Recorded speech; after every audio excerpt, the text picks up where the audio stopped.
60 문학책 62쪽 볼게요. 62쪽. 우리가 앞에서는 이제 시가 끝났고 오늘부터는 소설이에요. 소설.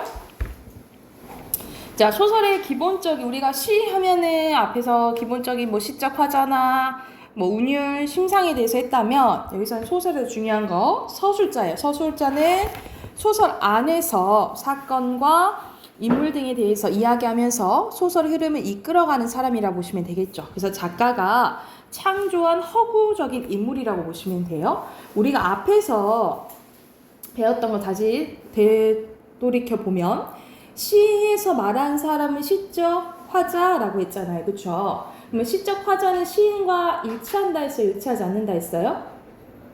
일치한다 했어요. 일치할 때도 있고 안 할 수도 있어요. 일치하지 않을 때도 있는 게 정확한 거야. 그런데 여기서 완벽하게 작가와 서술자는 일치하지 않아요. 이거 알아 너. 자, 시적 화자와 시인은 일치할 때도 있고 일치하지 않을 때도 있다 했어. 그런데 작가와 서술자는 완전히 일치하지 않아요. 왜냐면 허구적으로 만든 인물이기 때문인 거야. 이해됐나요? 네. 자, 그리고 서술자가 어느 위치에서 이야기하는지가 이제 시점이라고 보시면 돼요. 그래서 소설에서 이야기를 서술하는 서술자의 위치와 서술자가 사건을 바라보는 시각을 시점이라고 하는데, 자, 시점의 종류는 서술자의 위치와 서술자의 주인공 내면 심리를 알고 있는지 여부에 따라서 크게 네 가지로 나뉘어진다라고 보시면 돼요. 근데 서술자가 안에 있느냐 밖에 있냐에 크게 두 가지겠죠? 안에 있으면 몇 인칭? 1인칭. 밖에 있으면 3인칭 이렇게 되겠죠. 그리고 내면 심리를 알고 있냐 모르고 있느냐에 따라서 나뉘어진다라고 보면 돼. 자, 가장 먼저 1인칭 주인공 시점 봐볼게요. 말 그대로 나가 나오는데 나가 뭔 거야? 주인공이라고 보시면 돼요. 그래서 주인공이 자신이 겪은 이야기를 독자들에게 직접 전달하는 방식이에요. 그래서 어떤 효과가 있냐면 독자에게 친근감과 신뢰감을 준다라고 보시면 돼요. 독자에게 친근감과 신뢰감을 줘요. 특히 주인공의 내면 세계에 고로 주인공의 감정 또는 생각들, 심리를 그리는데 효과적이다라고 보시면 되고요. 독자는 주인공인 내가 보고 느낀 점만 알 수 있다는 한계가 있다라고 보시면 되겠죠. 자, 1인칭 관찰자 올게. 1인칭 관찰자는 나가 나오긴 해. 근데 내가 주인공이야? 내가 주인공이 아니에요. 주인공이 따로 있다라고 보시면 돼요. 내가 주인공이 아닌 거야. 내가 주인공이 아니고 주인공에 대해서 이제 서술하는 거예요. 다른 주인공. 주인공이나 나를 제외한 등장인물의 세계가 직접적으로 드러나지 않아서 1인칭 주인공 시점보다는 좀 더 신비감과 긴장감이 있다라고 보시면 돼요. 이거는 약간 상대적인 거야. 정도적인 거야. 1인칭 주인공 시점보다는 더 신비감이나 긴장감인 거야. 왜냐면 주인공의 심리를 알 수 있어 없어? 없으니까. 그리고 독자는 내가 전해주는 이야기를 바탕으로 다른 등장인물의 내면을 추측해야 한다는 한계가 있다라고 보시면 되고요. 그리고 1인칭 시점이기 때문에 사건이나 다른 인물에 대한 서술자의 주관적인 인식이 드러나기도 한다라고 보시면 돼요. 왜냐하면 얘도 주인공의 마음을 알 수가 없잖아요. 그치? 얘도 추측하잖아요. 그치? 얘도 주관적인 생각이 드러난다라고 생각하면 돼. 그러면 그거에 대한 예시 옆에 한번 봐볼게요. 자, 문제. 서술자랑 작가가 허구적으로 만든 인물 맞죠? 오, 맞고요. 1인칭 주인공 시점은 내가 주인공으로 등장해서 나 이야기를 하는 거 맞나요? 네. 맞죠? 1인칭 관찰자 시점은 주인공의 내면 세계를 직접적으로 그리는데 효과적이에요? 나는 주인공의 마음을 알 수 없잖아. 직접적 아니죠. X예요. 자, 시점의 개념이네요. 시점은 작품 안에서 이야기를 전달하는 서술자의 위치와 서술자가 바라보는 시각을 의미하고요. 시점은 서술자가 작품 안에 있는지 밖에 있는지 여부와 서술자가 주인공의 내면 심리를 내면 세계를 아냐 모르냐에 따라서 나뉘어진다라고 보시면 돼요. 내면 세계예요. 자, 밑에는 채만식의 치숙이라는 작품이에요. 여기서 치숙, 이 배경 일제강점기고요. 일제강점기 때 지식인에 대해서 나온 거라고 보면 돼. 봐볼게요. 사실 우리 아저씨 양반이 여기서 치숙이야. 대학교까지 졸업하고도 인제는 기껏 해먹을 거란 맞벌이 노동밖에 없는데 이 보통학교를 통해서 이제 일제강점기 시대적 배경을 알 수가 있겠죠. 4년 겨우 다니고서 시방 지금 앞길이 환히 트인 4개다 되면 고츠카인 못하지요. 여기서는 고츠카인은 사완, 그래서 심부름꾼만도 못한다 이렇게 얘기를 하는 거야. 그런데 글쎄 맞벌이 노동을 하고 어찌하기는커녕 조금 바스스 살아날만 하니까 이 주책꾸러기 양반이 무슨 만보를 먹곤 하니 네 기가 막히다 라는 거야 하면서 거의 말하는 말투가 거의 나오는 거죠. 그치? 우리가 평소에 말하는 말투가 그대로 나오는 거야. 이걸 뭐라 하냐면 구어체라고 해요. 우리 평상시에 일상적인 말들이 나오면 구어체라고 해요.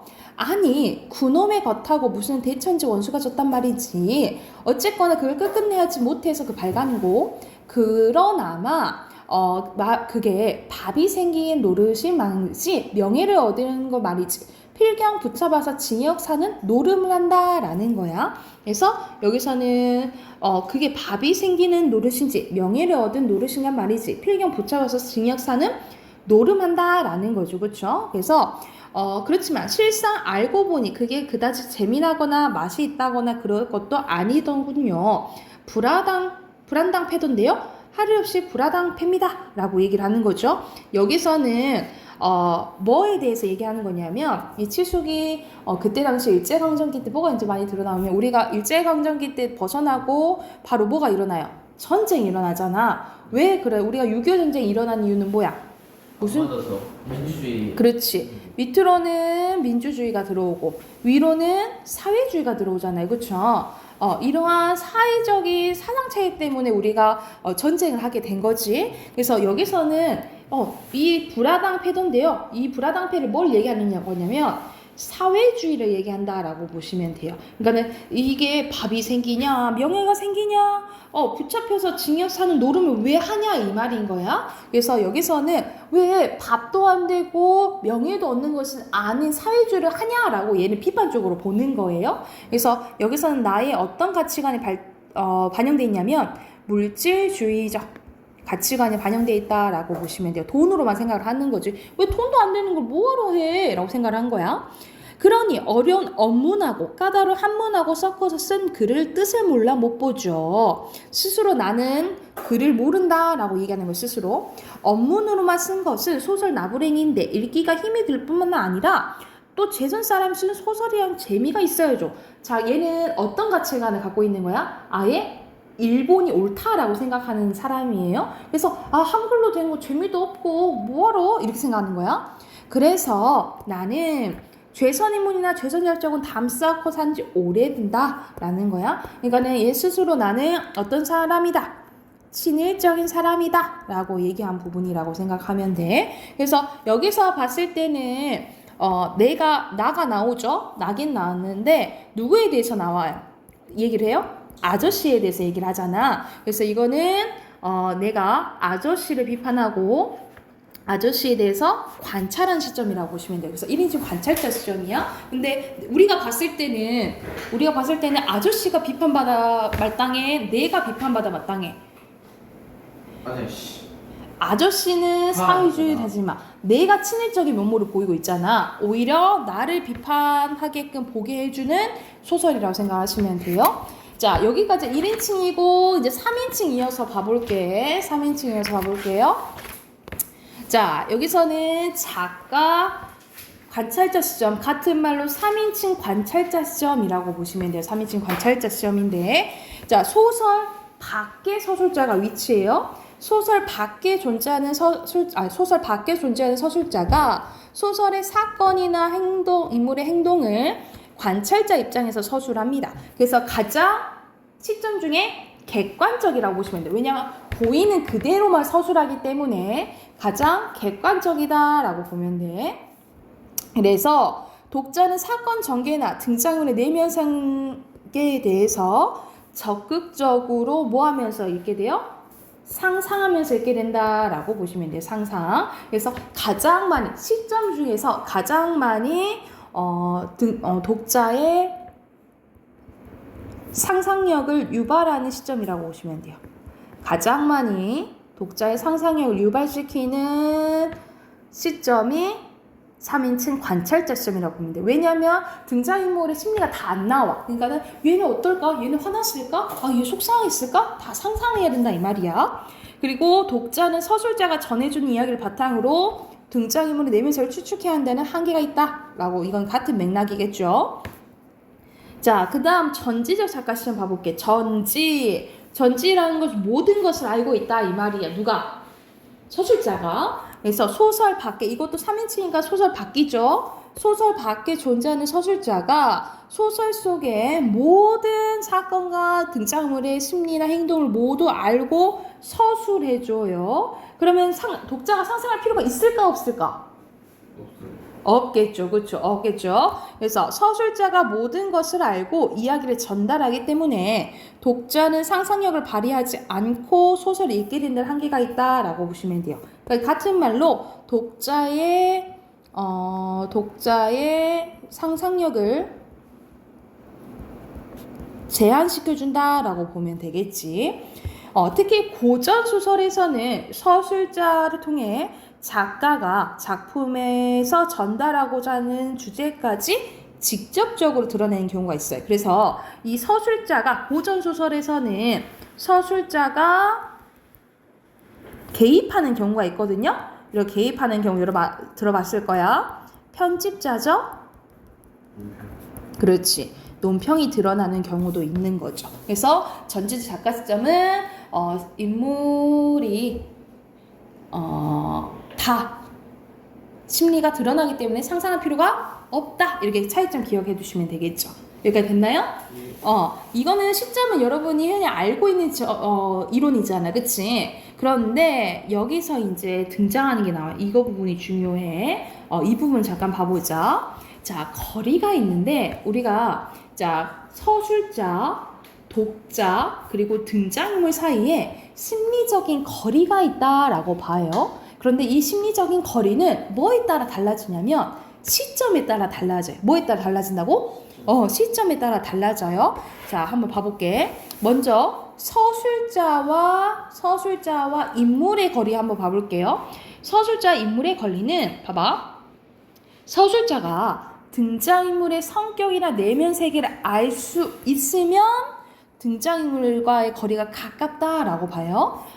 그래서 1인칭 주인공 시점과 전지적 작가 시점은 서술자와 등장인물의 거리가 어때? 가깝다라고 보면 돼요. 다시 한번 이거 잘 봐. 구별 잘해야 돼. 자, 서술자와 인물의 거리야. 자, 서술자가 등장인물의 심리에 대해서 알고 있어? 그러면 어떻다? 거리가 가깝다라고 본 거야.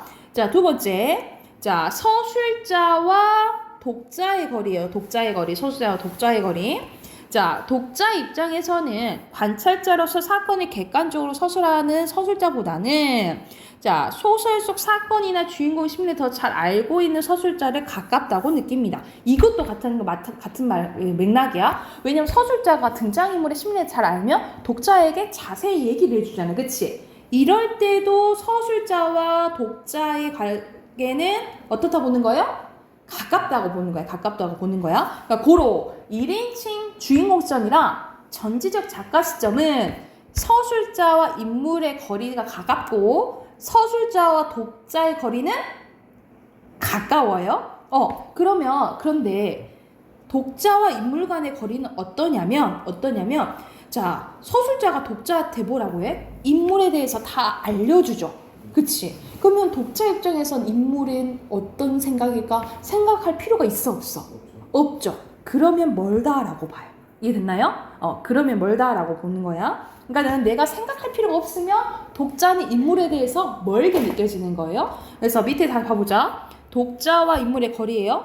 서술자가 객관적인 입장에서 객관적인 시각으로 등장인물의 외향과 행동만을 서술할 때는 상대적으로 서술자의 비중은 줄어들고 독자는 등장인물에 대한 감정이입이 커지므로 이때는 가깝다고 느껴. 그러니까는 내가 등장인물에 대해서 상상할 필요가 있어. 그러면 가깝다라고 보는 거야. 근데 상상할 필요가 없어. 그러면 어떻게 보는 거예요? 멀다라고 보는 거예요. 이해 됐나요? 자, 그러면 내가 물어볼게. 1인칭 주인공 시점이랑 전체 작가 시점이야. 이 1인칭 주인공 시점이랑 전체 작가 시점은 독자와 인물 간의 관계는 어떨까요? 거리는 어떨까요? 뭘까요? 가까울까요? 어려요. 멀죠. 그쵸? 왜냐하면 상상할 필요가 있어 없어? 없으니까. 그치? 자, 그러면 3인칭 관찰자 시점이랑 1인칭 관찰 시점 봐볼게. 1인칭 관찰 시점이랑 3인칭 관찰 시점은 자, 서술자와 등장인물의 관계는 거리는 어떨까요? 멀어요. 그렇지. 알 수 없잖아. 그치? 추측해야 되잖아. 멀다라고 보시면 돼요. 이해됐나요? 그러니까 이 표 완전 중요해요. 이 표 완전 알고 있어야 되겠지? 이 표 알고 있어야 된다라고 보시면 되고요. 자, 그러면 해당하는 옆에 또 개념 연습하기 한번 봐볼게. 자, 1번에 전지적 작가 시점은 작품 밖 서술자를 통해서 인물의 내면 심리를 제시한다라고 보시면 되고요. 작가 관찰자 시점은 서술자가 가장 객관적이라 했죠? 객관적인 시선으로 등장인물들의 행동을 관찰한다라고 보시면 됩니다. 여기까지 됐나요? 자, 그러면 이것도 해당하는 예시 한번 볼게요. 이태준의 복덕방이라는 작품인데요. 이거는 이제 근대 사회, 뭐 도시화 산업화 이렇게 되잖아, 그치? 이런 근대 사회에 적응하지 못하는 인물에 대해서 나온다라고 생각을 하시면 돼요. 한번 보면. 자, 박희환이란 영감이랑 세 영감 중에 하나로 안초시처럼 이 복덕방은 지금은 거의 복덕방 같은 말 뭐게? 옥탑방, 비화지, 감옥, 형. 복덕방? 약간 공인중개사 같은 느낌이랄까? 라고 생각하면 돼. 복덕방에 와 자기까진 안 하고 꽤 술술거리고 놀러오는 늙은이다. 아니 놀러오기만 하는 것이 아니라 와서 공부도 한다. 재판소에 다니는 조카가 있어. 대섭 운동을 한다고. 이 대섭은 약간 서로 뭐 작성해주고 뭐 이렇게 대신 작성해주고 돈 받는 걸 얘기를 해요. 대섭 운동한다고 속수 국어 독본을 노상 끼고 와 그 삼국지 읽다 어투로 긴상 도코의 유키마스가 어쩌고 외우고 있다라는 거죠. 그러나 속수 국어 독본은 뚜껑을 손대에 절고 또 어떤 때는 목주미에 받쳐배고 낮잠도 자서 머리때까지 새까맣게 절어 조선 총독부 편찬이라는 잔 글자들이 보이지 않게 되도록 대섭 허가는 의연히 나오지 않는 모양이었다. 너나 내나 다 산 것들이 없은 업은 가져 뭘 하니 무슨 세월에 하고 어떤 때 안초시는 한나절이나 화투배를 떼다가 안 떨어진 그 화포일이를 박희환 영감에게 들고 중얼거리는 속수 국어 독본을 촉 채어 행길로 행겨주면 그랬다라는 거죠. 넌 또 무슨 재수를 바라고 밤낮 하트페나 떨어지길 바라냐? 하고 난 심심풀이지. 그러나 속으로 박희환 영감보다 더 세상에 대한 야심이 끌었다라는 거죠. 그럼 여기서는 인물에 대한 심리가 다 나오지, 그치? 그러면은 뭐예요? 근데 이름으로 나오잖아, 박희환 영감. 그러면 3인칭이지? 3인칭 전지적 작가 시점이라고 보시면 되겠죠. 그럼 봐봐. 내면 심리, 서술자가 내면 심리 다 알고 있으므로 전지적 작가 시점이. 그럼 전지 작가 시점은 서술자와 독자 사이의 거리가 어때요? 다 말해주니까 가깝죠. 그쵸? 이거 구별할 줄 알면 된다고. 자, 밑에 가보자. 1인칭 주인공 시점은 1인칭 관찰자 시점보다 서술자와 등장인물의 거리가 뭡니까? 서술자와 등장인물 보고 다 얘기해 주잖아. 가깝죠. X고요. 소설 밖에 있는 서술자가 객관적인 입장에서 등장인물들을 관찰하는 시점은 서술자가 전지적 입장에 있을 때보다 독자와 등장인물의 거리가 가깝습니까? 3인칭 말했던 거야. 3인칭 관찰자 시점. 독자와 등장인물의 사이는 독자와 등장인물이요. 가까운 것 같아요. 가까워요. 가까워요? 네. 맞죠. O예요. 왜냐면 상상해야 되니까. 그치? 자, 해당하는 거는 이거 우리 다음 시간에 할게. 비문학 들어가 봅시다. 비문학.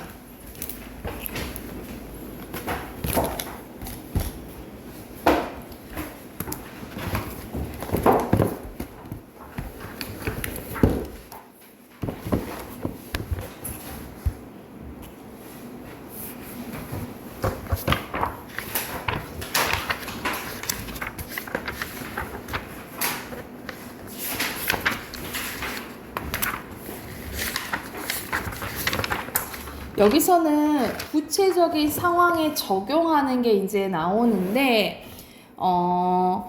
개념부터 한번 봐볼게요. 자, 일반적인 사실이나 추상적인 원리를 구체적인 상황에 적용하는 게 나오네. 자, 1번 보면 지문에 제시된 일반적 사실이나 추상적 원리를 우리 보통 원리를 구체적인 사례에 적용하거나 지문의 내용을 적용할 수 있는 다른 상황에 대해서 묻는 문제 유형이 여기에 해당되는 거라고 생각하시면 돼요. 그래서 먼저 이론에 대해서 얘기를 해주고 다른 상황에 적용하는 이제 문제가 나온다 이 말이야. 먼저 문제의 발문과 보기 등을 통해 문제와 연관된 지문 내용을 찾고요. 일반적 사실이나 추상적 원리가 제시된 부분에 집중하여 지문 내용을 정확히 이해하는 활동이라고 생각하시면 됩니다. 그래서 이해한 지문 내용을 바탕으로 보기 등에 제시된 구체적 상황을 분석하여서 지문 내용에 적용해보는 것. 그러니까 내용이 맞는지 또 확인해봐야겠죠. 이것도 마찬가지로 지문을 꼼꼼히 봐야 되는 상황이라고 보시면 돼요. 그럼 예시 지문 한번 봐볼게. 식물에 대해서 나오네요. 자, 식물은 어떤 힘을 이용하여 뿌리에서부터 잎까지 물을 끌어올릴 수 있을까? 식물이, 그러니까 우리 보통 물을 주면은 뿌리로부터 이제 물을 흡수를 하죠, 식물이, 그치? 이 식물이 물을 뿌리에서 흡수하여 잎까지 보내는 데는 이 세 가지, 뿌리압, 모세관 현상, 증산작용, 이로 생긴 힘이 복합적으로 작용을 한대요. 그럼 이거에 대해서 이제 나오겠지, 어떤 현상이 일어나는지. 이 문단 보면 호박이나 수세미의 잎을 모두 떼어내고 뿌리와 줄기만 남기고 자른 후에 뿌리 끝에 물을 넣어 보면 잘긴 줄기 끝에는 물이 힘차게 솟아오르진 않지만 계속해서 올라오게 됩니다. 뿌리털을 둘러싼 세포막을 경계로 안쪽은 땅에 비해 여러 가지 유기물과 무기물들이 더 많이 섞여 있어서 뿌리 바깥보다는 용액의 농도가 높대요. 다시 말해서 뿌리털 안은 농도가 높은 반면에 흙 속에 포함되어 있는 물의 농도는 낮죠. 그치? 농도 차이가 나는 거야. 이때 농도의 균형을 맞추기 위해서 흙 속에 있는 물 분자는 뿌리털의 세포막을 거쳐 물 분자가 상대적으로 적은 뿌리 내부로 들어오게 됩니다. 이처럼 농도가 낮은 흙 속의 물을 농도가 높은 뿌리 쪽으로 이동시키는 힘이 있는데 그게 뭐라는 거야? 뿌리압이라는 게, 이게 뿌리압이고. 3문단 보면 물이 담긴 그릇에 가는 유리관을 꽂아보면 유리관을 따라 물이 올라가는 것을 관찰할 수 있는데, 이런 식으로 가는 관과 같은 통로에 따라 액체가 올라가거나 내려가는 것을 뭐라고 한대요? 모세관 현상이라 한다는 거야. 모세관 현상은 물 분자와 모세관 벽이 결합하려는 힘이 물 분자끼리 결합하려는 힘보다 더 크기 때문에 일어난대요. 따라서 관이 가늘어질수록 물이 올라간 높이가 높아지겠지, 그치? 식물체 안에는 뿌리에서 줄기를 거쳐 잎까지 연결될 물관이 있는데, 물관은 말 그대로 물이 지나가는 통로인데 지름이 75 마이크로미터로 너무 가늘어서 눈으로 볼 수 없대요. 이처럼 식물은 물의 관이 매우 작기 때문에 그만큼 물을 더 길게 끌어올릴 수가 있다라는 거지. 이게 무슨 현상? 모세관 현상인 거야, 그치? 나무가 만들어주는 그늘이 건물이 만들어주는 그늘보다 더 시원한 까닭은 무엇일까? 왜냐면 나무의 잎은 물의 수증기 상태로 공기를 내보내는데 이때 물이 주변의 열을 흡수하기 때문에 나무의 그늘 아래가 건물이 만든 그늘보다 훨씬 시원한 거래요. 그래서 식물의 잎에는 기공이라는 작은 구멍이 있는데, 기공을 통해서 공기가 들락날락하거나 잎의 물이 공기 중으로 증발하기도 합니다. 이처럼 식물체 내 수분이 잎의 기공을 통해서 수증기 상태로 증발하는 현상을 뭐라 한다는 거예요? 증산작용이라고 한다는 거지. 그래서 각각 뿌리야, 모세관 현상, 증산작용에 대한 설명 나왔다. 그죠? 그럼 여기선 중심 화제는 7어절로 쓰래. 7어절은 여기서는 첫 번째 보면은 어떤 것에 대해서 이제 다 뿌리압, 모세관 현상, 증산작용에 대해서 얘기했잖아. 그치? 그럼 이건 전체적으로 어떤 현상, 어떤 힘에 대해서 얘기하는 거야? 식물이 뿌리에서 잎까지 물을 어떻게 끌어올리는지, 그거에 대한 거잖아요. 그쵸? 그럼 이렇게 쓰면 되겠지? 식물이 뿌리에서 잎까지 물을 끌어올리는 힘에 대해서 얘기하는 거겠죠? 그럼 1, 2, 3, 4, 5, 6, 7. 7어절 맞죠? 물이 어떻게 올라가는지에 대해서 나온 거죠. 자, 그리고 2번에 보면은 각각 뿌리압, 모세관 현상, 증산작용의 개념 하면 되잖아요. 선생님 밑줄 그었지? 뿌리압은 온도가 낮은, 여기서부터 힘 이렇게 쓰면 되고, 그치? 그리고 모세관 현상은 가는 관과 여기 내려가는 현상, 내려가는 거 여기까지 쓰면 되고, 그리고 증산작용은 마지막 문장 쓰시면 되겠죠? 표시하면 되겠지.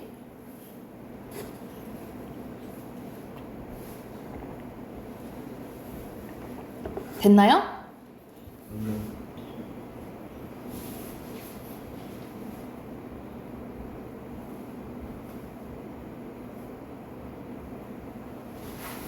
됐어요? 자, 그러면 4번을 바탕으로, 아니 4문단이구나. 4문단을 바탕으로 A에 대한 답을 쓰래요. 왜 나무가 더 시원하다 그랬어요? 물의 수증기 상태를 매정되면서. 그러면 가 그대로 쓰시면 되겠잖아요. 그쵸? 나뭇잎은 물의 수정인 상태로 공기 중을 내보내는데 이때 물이 주위의 열을 흡수하기 때문이다. 이거 쓰면 되겠잖아요. 그쵸? 이 부분 쓰면 되고. 자, 그리고 4번 가볼게요. 4번은 가와 같은 현상 고르는 거예요. 기어운, 니은, 디귿, 리을, 미음 중에 뭘까요? 시원해져야겠잖아. 열을 뭐 하니까? 기억? 기억이겠죠. 그쵸? 왜냐면 피부에 알코올솜을 문지르면 어떻게 돼요? 알코올이 공기 중으로 날아가잖아. 공기 중으로 기체가 되어 날아가면서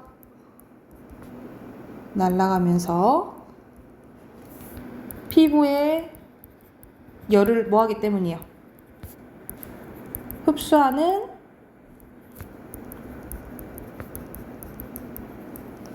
반응이 일어나서 이게 공통적인 거죠? 똑같은 현상인 거지?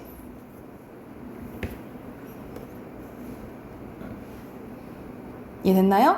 그러면 해당하는 문제 뒤에 풀어볼게요. 68쪽부터 71쪽까지 문제 푸시면 돼요.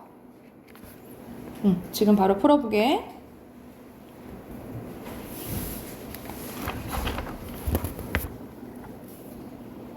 자, 답 확인해 봅시다. 68쪽.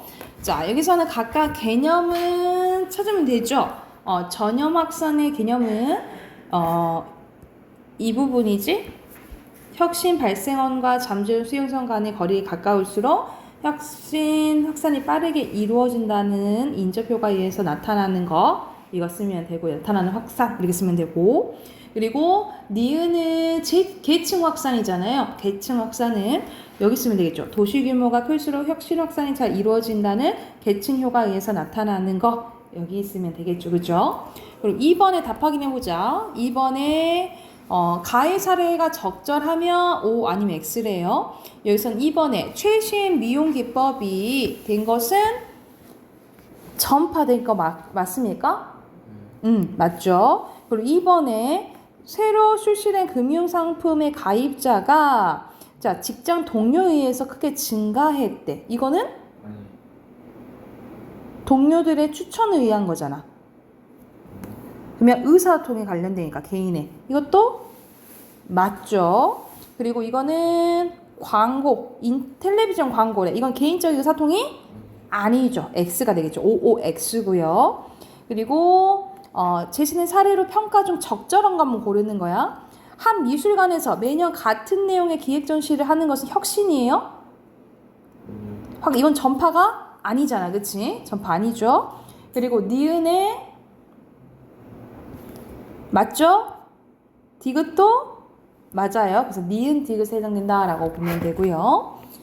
자, 그리고 여기서는 휴메 인상과 관념에 대한 설명 나오는데 순서를 빈칸 넣어보자. 1문단에 인상, 관념이고요.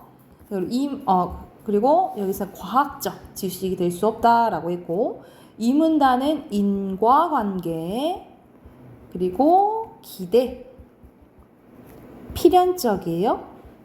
그래서 휴은 대표적으로 되게 약간 회의론자인데 거의 과학적 지식은 될 수 없다 이렇게 보는 사람이라고 생각하면 돼. 자, 휴메 관점에서 이 사과는 빨개 달콤할 것 같아 먹으니까 피부가 좋아졌어. 이 보면 사과를 보면서 달콤한 맛을 떠올리는 것은 관념 맞죠, 그쵸? 생각이니까.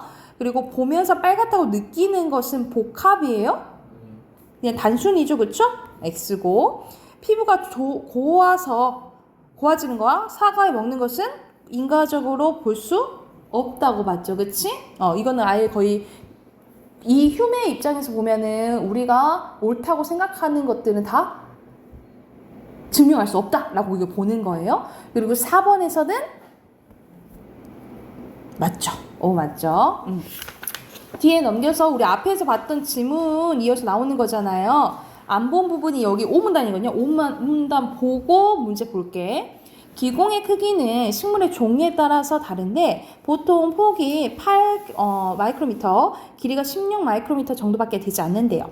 크기가 1제곱센티미터인 잎에는 약 5만 개나 되는 기공이 있으며 그 부분은 다 거의 다 뒤쪽에 잎의 뒷부분에 있대요. 이 기공을 통해 그렇게 엄청난 양의 물이 공기 중을 증발해 버린다. 증산작용은 물을 식물체 밖으로 내보내는 작용으로 뿌리에서 흡수된 물이 줄기를 거쳐 잎까지 올라가는 뭐가 된다라는 거예요? 원동력이 된다라는 거지. 그러니까 증발시키기 위해서 끌어올리는 거지, 그치? 잎의 세포에서 물이 공기중으로 증발하면서 아래쪽에 물 분자를 끌어올리는 현상이 일어나게 됩니다. 그래서 즉 물 분자들은 서로 잡아당기는 힘으로 연결되는데 이는 물기둥을 형성한 것 같대요. 사슬처럼 연결된 물기둥의 한쪽 끝을 이루는 물 분자가 잎의 기구를 통해 빠져나가면 아래쪽 물 분자를 끌어올려지는 것이다. 고로 증산작용으로 인한 힘이 가장 식물이 물을 끌어올리는데 가장 큰 힘이다. 그러니까 우리가 세 가지가 있었잖아. 뿌리야, 그리고 모세관 현상, 그리고 이 증산작용이 있는데 증산작용이 가장 크다라고 보는 거죠. 그렇죠? 자, 그러면 해당하는 거 1번 가보자. 여기서 내용 일치하지 않는 거 몇 번이에요? 2번. 그렇지. 뿌리합은 중력과 반대해야 되겠죠. 그렇죠? 그리고 2번 가볼게요. 2번은 삼투압 현상인데 이 삼투압 현상은 농도가 낮은 곳에서 높은 곳으로 가는 거잖아요. 그죠? 그러면 삼투압 현상이 일어나면 농도는 거의 비슷해지겠지. 그치? 그래서 알맞지 않은 것은 4번이 되겠죠. 오히려 농도가 낮아지겠지. 그치? 낮아지게 되겠죠? 그리고 4번에 여기서는 이런 게 적용하는 문제, 구체적인 상황에 적용하는 문제라고 생각하면 돼. 여기서 일어날 수 있는 환경도 이제 우리가 3개 배웠잖아. 뿌리압, 모세관 현상, 증산작용. 그쵸? 그러면 가에서 일어날 수 있는 것은 뭐밖에 없을까? 얘는 잎이 없잖아. 그러면 그거 증산작용 일어날 수 있을까? 없잖아. 그쵸? 그리고 뿌리도 없죠? 그러면 여기서 가능한 건 모세관 현상만 가능해. 그리고 여기서는 모세관 당연히 가능하고 잎이 있으니까 뭐도 돼요? 증산작용 되겠죠. 그쵸? 그리고 다는 뿌리도 있네. 그치? 그러면 뿌리압도 되고 모세관도 되고 증산작용도 되겠네요. 그쵸? 그럼 이걸 판단하고 보면은 문제가 쉽게 풀리지. 그치? 그럼 가장 적절한 건 뭐예요? 2번? 물이네? 물이잖아요. 물은 나다가 더 많이 줄어들겠죠? 그치? 증산작용이 돼야 되니까. 이것도 이렇게 바뀌었고 이것도 이렇게 바뀌었고 3번은 나에서는 2가지, 다에서는 3가지네요. 그쵸? 그러면 5번인가? 5번 공기가 식물 내부로 출입하는 현상이 일어나지 않아요?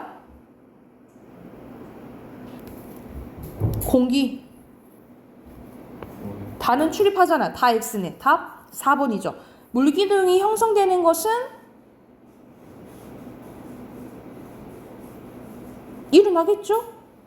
모세관 현상이 일어나니까, 그치? 이 기둥이 있잖아. 줄기가 있잖아. 그치? 줄기가 있으니까 일어나겠죠. 이해됐나요? 오케이. 독서 여기까지 하고 문법 꺼내세요. 숙제 했나요?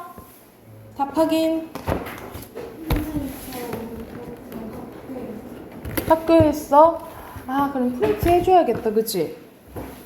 선생님이 답 불러주고 질문 받을게요. 54번부터 맞죠? 54번에 1번, 55번에 1번, 56번에 1번, 57번에 1번, 58번에 4번, 59번에 2번, 58번에 4번, 59번 2번, 그리고 60번에 5번, 61번에 5번, 62번에 1번, 63번에 1번, 64번에 3번, 65번에 3번, 66번에 5번, 67번에 3번, 68번에 2번이에요. 자, 54 선생님 쭉 네 해주세요. 만약 질문 있으면 54 55 네. 55 봐보자. 자, 여기서는 이 단어들 있잖아요. 나온 단어들을 이제 분류하는 거야.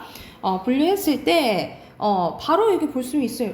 바로 할 수 있어. 이제 이 형태에 대해서 많이 보면 바로 할 수 있는데, 단일어, 합성어, 파생어를 넣어보는 거예요. 논밭은 논 플러스 밭 합성어예요. 단일어 하늘, 그리고 지우개, 개가 뭐겠니? 품사를 바꿔주니까 접사잖아. 파생어죠. 지우개. 헛수고의 헛도 접사예요. 헛수고. 그리고 노푸르다는 높다, 푸르다 합쳐진 거잖아. 그러면 합성어죠. 노푸르다. 여기까지 됐나요? 그럼 딱 몇 번이야? 1번이 되겠죠. 됐나요? 56번. 네.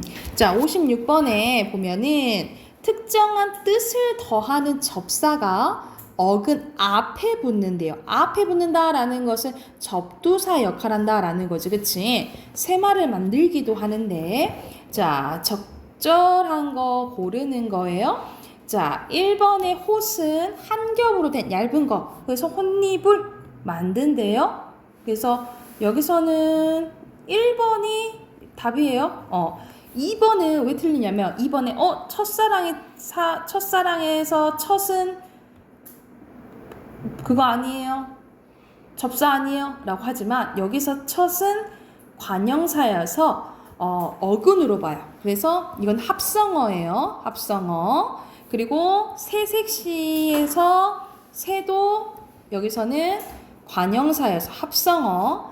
약보다는 얕게 보다잖아. 그치? 이것도 합성어고, 구운밤은 뭐야? 구운 밤이지. 그치? 이것도 어근과 어근이 합성어예요. 그래서 1번만 파생한 거야. 이해됐나요? 그래서 여기 나머지 홑 말고는 다 어근이라고 보시면 돼요. 어근. 57 58 59. 네. 자, 여기서 기억의 방식. 어간이 연결어미로 연결되어서 형성된대요. 그러면 연결어미가 들어가야 되는 거예요. 그치? 꿈을 꾸다잖아요. 꿈을 꾸다는 여기서 조사가 빠진 거죠. 땡. 돌다, 서다야. 아가 있지? 그치? 그러면 대표적인 연결어미가 들어간 거. 2번이 답인 거야. 여기선 뒤 섞여 있다. 여기선 뒤가 뭐냐면 접사예요. 접사에서 이거는 파생어고, 그리고 빛이 나다. 이것도 조사가 생략된 거죠.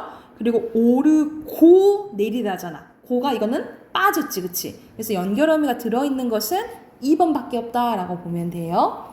됐나요? 60 61 지금 넘어가 되겠어요? 62번. 오케이, 62번. 자, 62번 봐볼게요. 자, 여기서는 A 보면 1차적으로 직접 구성 성분을 분석했을 때 단어의 구성 요소를 본 거야. 이랬을 때 맨 끝에 있는 구성 성분의 품사에 따라서 전체적인 단어의 품사가 정해진다 이 말이야. 그러니까 예를 들어서 큰 집 봐보자. 큰 집에서 집 있잖아요. 집은 품사가 뭐예요? 명사지. 명사니까 큰 집 이 전체도 명사가 되는 경우를 찾아라 이 말인 거야. 이해됐나요? 그리고 받다 동사죠. 본받다 전체가 동사 이렇게 된다는 거지. 자, 여기 봐볼게. 어느 새는 어느 플러스 뭐예요? 새죠. 그치? 여기서 새는 뭐가 줄어든 거냐면 사이가 줄어든 거거든요. 그러면 얘가 명사잖아. 명사잖아. 사이는. 근데 어느 새는 자체가 뭐야? 뒤에 걸 꾸며주니까 부사죠. 그치? 이거는 명사랑 부사가 다르지? 그러니까 아닌 것 답은 1번인 거야. 다른 거죠. 봐봐. 달랐다. 형용사죠. 남달랐다 형용사지. 이거 일치하죠. 잠 명사죠. 늦잠 자체도 명사지. 그치? 똑같죠. 설다라는 것은 형용사야. 낯이 설다. 전체도 형용사. 빨리 부사죠. 하루빨리 전체도 부사야. 근데 다른 것은 1번만 다르다라고 보면 돼. 됐나요? 63번 64번 64번 기역과 니은에 해당되는 적절한 거네. 기역은 형태 변화가 있고 의미 변화는 없는 거래. 그리고 이거는 니은은 형태 변화는 없고 의미 변화 있는 거래. 자, 여기서 보면은 어제 오늘 형태 변화 없잖아. 그치? 네. 그러면 이거 땡이네요. 안팎 안과 박이잖아요. 그쵸? 그럼 형태 변화 있지. 근데 의미 변화는 있을까요? 의미 변화는 없다. 안팎 무슨 의미예요? 의미 변화도 형태 변화도 있고 의미 변화도 있는 거. 그러니까는 안팎은 우리가 안과 밖뿐만 아니라 마음속에 있는 것이 드러나는 거, 마음속에 겉으로 드러나는 행동을 말하는 거예요. 그래서 이거는 의미 변화도 있는 거지, 그치? 그래서 틀려요. 그리고 마소는 형태는 바뀌었죠. 말 플러스 소거든요. 근데 의미는 변했어요? 그냥 말이랑 소를 의미해. 답 3번이네. 그리고 니은 봐보자. 선어는 새랑 네가 합쳐진 거야. 이건 형태가 변했죠. 그러니까 틀렸지, 그치? 그리고 소나무도 형태가 변했잖아요. 솔 플러스 나무니까, 그치? 그래서 3번만 맞다라고 보면 돼. 넘어가 되겠어요? 영현 됐어? 65번 66번 66번에 여기서는 적절하지 않은 거네. 자, 여기서는 1번 봐보자. 바다와 막다는 하나의 어구로 돼 있어서 단일어 맞죠? 2번에 밤은 낮은 밤 플러스 낮이니까 합성어 맞죠? 웃음은 웃 플러스 음에 대해서 명사와 파생어 맞죠? 접사가 들어갔으니까 그치? 그리고 곁눈질은 곁눈 플러스 질 해가지고 원래는 곁 플러스 눈 합성어가 돼요. 근데 이 곁눈에다가 또 질이 붙은 거잖아. 그럼 결과적으로는 파생어가 맞는 거야. 마지막까지 봐야 돼, 그치? 그리고 회덮밥은 어근이죠. 그리고 덮밥 어근이지. 결과적으로 다 뭐야? 결과적으로 뭐야?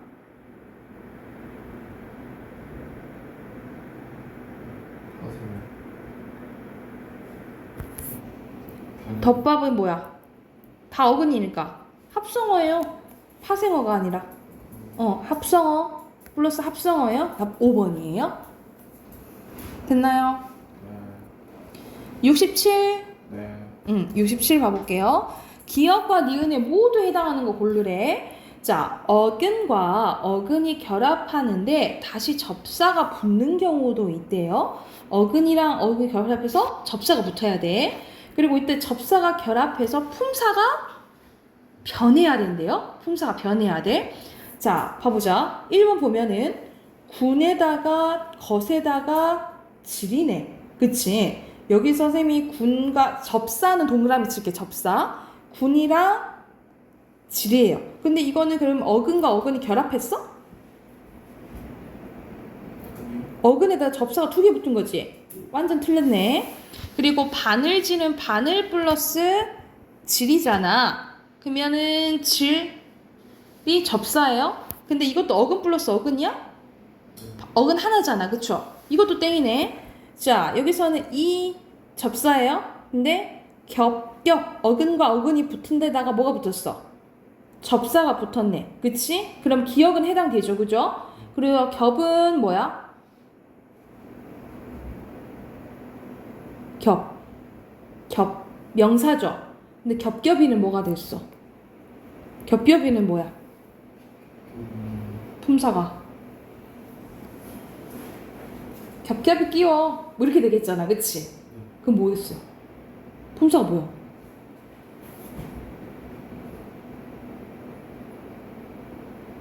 없네. 부사. 그래. 부사로 바뀌었잖아요. 해서 3번인 거지. 그리고 다듬이는 다듬다에다가 뭐야? 이가니까 어근 플러스 어근이 아니고 어근 플러스 그냥 접사죠.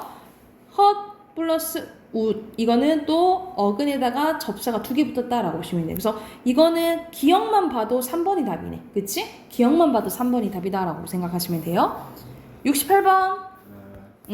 68번 보면은 기역과 또 니은이 충족해야 된다. 봐볼게. 어간이 3개 이상으로 되어 있어야 되고요. 이루어진 경우도 있고요. 직접 구성 요소가 먼저 어근과 어근으로 분석돼야 된다라는 거지. 그치? 자, 그러면 여기서 봐봐. 다시 어간이 3개 이상이어야 된다라고 보시면 돼요. 자, 이거는 내리쳤다는 기본형이 뭘까? 내리에다가 치겠지. 그치? 그러면 2개밖에 안 되네. 그쵸? 그리고 2번에는 떠넘기다 했을 때 기본형이 뜨다예요. 그래서 그래서 떠가 되는 거야. 뜨어에다가 넘다에다가 넘다에다가 기까지 합쳐지는 거지. 그치? 우선 이렇게 이거는 3개 이상이네. 남겨보자. 그리고 3번에 헛 플러스 뭐예요?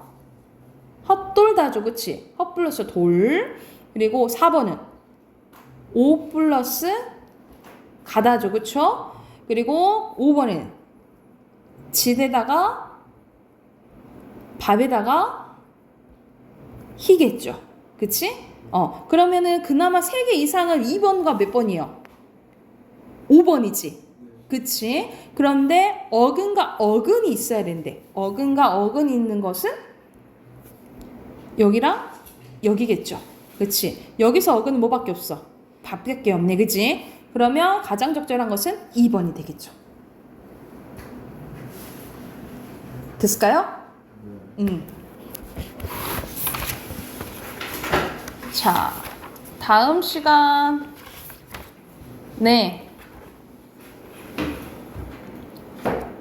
우리 영현이 토요일날 진짜 뭐다?